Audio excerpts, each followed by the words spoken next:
আসসালামু আলাইকুম, কেমন আছো বন্ধুরা? আশা করি ভালো আছো। আমরাও আল্লাহর রহমতে অনেক ভালো আছি। তো আমরা চারজনে বাড়ি থেকে বেরিয়ে পড়লাম মেলা দেখার উদ্দেশ্যে। তো তোমরা ভিডিওটা প্লিজ আমার সবটা দেখবেন, আশা করি তোমাদের ভালো লাগবে। তো এই যে দেখো, আমরা মোটরসাইকেল করে যাচ্ছি। আমাদের বাড়ি থেকে কিন্তু বেশি বেশি দূরে নয়, অনেকটাই কাছে, ওই 10 মিনিট মতো লাগে। আর মেলায় যাচ্ছি এই কারণেই, আমার কিন্তু মেলা খুব একটা ভালো লাগে না। বাচ্চাদের বায়না, মানে ওরা যাবে মেলায়। আর মেলাটা এখানে নতুন বসেছে, কিছুদিন হলো, 1 মাস মতো থাকবে। তো মেলাটা কী উদ্দেশ্যে বসেছে সেটা কিন্তু জানা ছিল না। তো যাই হোক, বাচ্চাদের বায়না মেটাতে আমরা যাচ্ছি আর কি, ওদের ঘাড়ে নিয়ে ঘুরতে। যাই হোক, বাড়িতে বসে বসে না ওরা মানে বোরিং হয়ে গেছে, বোরিং ফিল করে, যেহেতু আইসার 1 মাস সামারের ছুটি আছে, মানে ছুটি 1 মাসের কাছাকাছি হয়ে গেল, আর বেশি দিন নেই। তো সেই জন্য আর কি গেলাম। আর মোটরসাইকেল করেই আমরা যাচ্ছি। আর কাছে, বেশি দূরে নয়, তোমাদেরকে বললাম তো।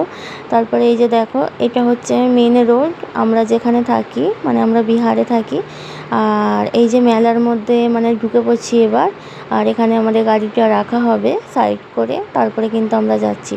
আর আমরা ভেতরে কি করি না করি তোমাদের সাথে সবটাই শেয়ার করেছি, প্লিজ দেখতে থাকো। তারপরে আমরা এসেছিলাম ওই 7:30 নাগাদ করে, মানে ওই সন্ধেবেলায়। আর মানে আমরা বেশিক্ষণ কিন্তু থাকবো না, খানিকক্ষণ, মানে ওই 1-1.5 ঘন্টা মতো থাকবো, যেহেতু ওর বাবা নামাজ পড়তে যাবে।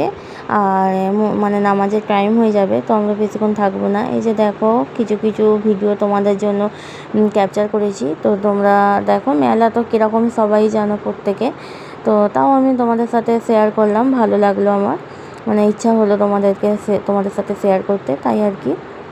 তো এখানে দেখো, আয়েশা আছে, জান্নাত আছে, ওর পাপা আছে।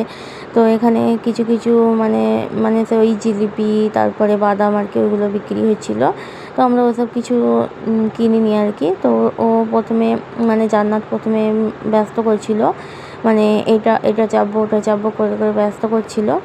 তো কী কী চাপানো, কী কী করলাম আর কি, কী কী খাওয়া দাওয়া করলাম, সবটাই ভিডিওর মধ্যে আছে, তোমরা দেখতে থাকো। আর এই যে এখানে যে একটা ডাম্পিং রয়েছে, এখানে মানে জান্নাতের জন্য বলা হচ্ছিল, তো প্রচুর পরিমাণে ভয় পাচ্ছিল। আর মানে শেষের দিকে কিন্তু ওকে একবার চাপ তুলেছিলাম ওরতে, কিন্তু ও থাকেনি একদম। তারপরে ফের আয়েশা ওতে উঠেছিল। তো এই যে দেখো, এখানে মানে এটা নতুন নতুন কিছু নয়, মানে ওই বোর্ডই যাকে বলে, কিন্তু মেলার মধ্যে নতুন কিছু। মেলাতে কিন্তু এটা খুব একটা দেখা যায় না সচরাচর। তো এখানে দেখলাম মানে অল্প একটু পানিতে, মানে বেশি পানি নয়, অল্প একটু পানি আছে আর কি, ওরই মধ্যে ওই কয়েকটা বগি দিয়ে আর ওটা আর কি সবাই চালাচ্ছে। তো আয়েশা বলছিল যে ওখানে যাবো। তো তারপর বললাম না, ওখানে ভালো নয়, ভালো লাগবে না তোমাকে। তো তারপরে দেখো, এখানে ফুচকাটা প্রথমে টেস্ট করলাম। তো ওর বাবা বললো আগে তুমি খেয়ে দেখো। তো আমি খেলাম, ও তো ভালো লাগেনি, তো ওই জন্য আর খাইনি। ওই তারপরে চাউমিন, ওখানে দেখতেই পেলে চাউমিন খাচ্ছিলাম। আর এই যে দেখো নাগরদোলনা, এই নাগরদোলনাটা না আমি এর আগে 4বার, মানে 4-5বার আমার চাপা আছে। তো ভীষণ পরিমাণে ভয় লাগে। আমি মানে আশা করছি আমি কিন্তু এরপরে আর কোনো দিনই চাপবো না, আমাকে মানে প্রচুর ভয় লেগেছিলো একবার। তো যাই হোক, তোমাদের সাথে তারপরে এই যে দেখো, মানে এই যে একটা ট্রেন হয় না, ট্রেন গাড়ি, ওখানে আমার জান্নাত মানে খুবই পরিমাণে ঝোঁক ধরেছে যে চাপবো। তো শেষমেশ আমি বলছিলাম যে ওর পাপাকে ওখানে নিয়ে যাওয়ার জন্য। তো ওর পাপা বললো আমার ইচ্ছা নেই, তুমি নিয়ে যাও। তো আমি ওকে নিয়ে বসেছিলাম ট্রেনের মধ্যে, তো ভয়ও পাচ্ছিলো। তো ওখানে দেখো আয়েশা জাম্পিং করছে।